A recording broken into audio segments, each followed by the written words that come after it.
Victoria Park E9, this particular bit of E9, is one of the few completely free and unrestricted areas for parking left in Hackney. One of the closest areas to the city that you can drive into from Essex and Wanstead and places further out.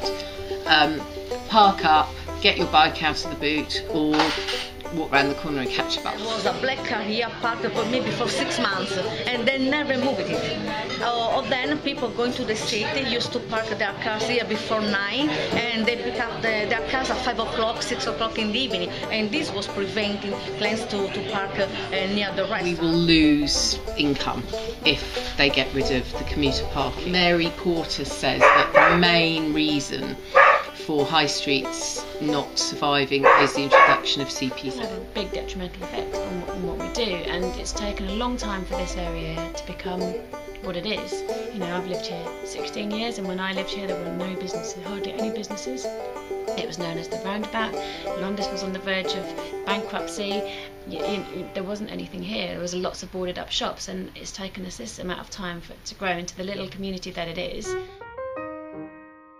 I'm a trader, but I'm also a resident, and there's part of it that I think, well, you know, it's London and we don't necessarily have a right to park outside our houses. We're very close to Zone 1, it's a very busy area, and I think part of the vibrancy of the area is to do with the fact that there are the shops here and people like coming to this bit and they like to shop. We actually had like a questionnaire on the counter, and about 45% of our customers drive in, so it would have an impact. It was imposed by LOCOG and it was completely restrictive. So you couldn't park at all between, I think it was 8 o'clock in the morning and 9 o'clock at night. And basically you could shoot a cannon down here. We closed for 2 weeks because it was so bad. During the week it would be detrimental. It's a really up and coming area now at the moment. It's considered shopping, a destination like a food hub. If that was to come in during the week, I can't see it being good for business. The impact would be massive to our business, especially to people that can just pull up and get their fish and their meat and their wine and their deli and working all around that. It's the reason why people come to Victoria Park. I think out of Victoria Park itself, the shopping area, I think there should be parking restrictions outside people's houses. So for example, 2 streets away, that's fine to put parking restrictions there for residents. But within this area, within the shopping area, let's say, there shouldn't be any parking restrictions.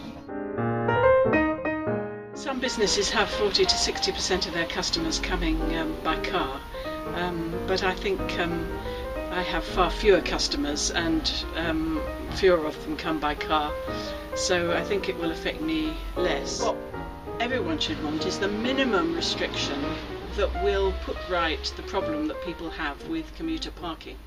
And you only need to have a 1 hour restriction at say 9 to 10 in the morning, and the commuters will immediately be forced elsewhere.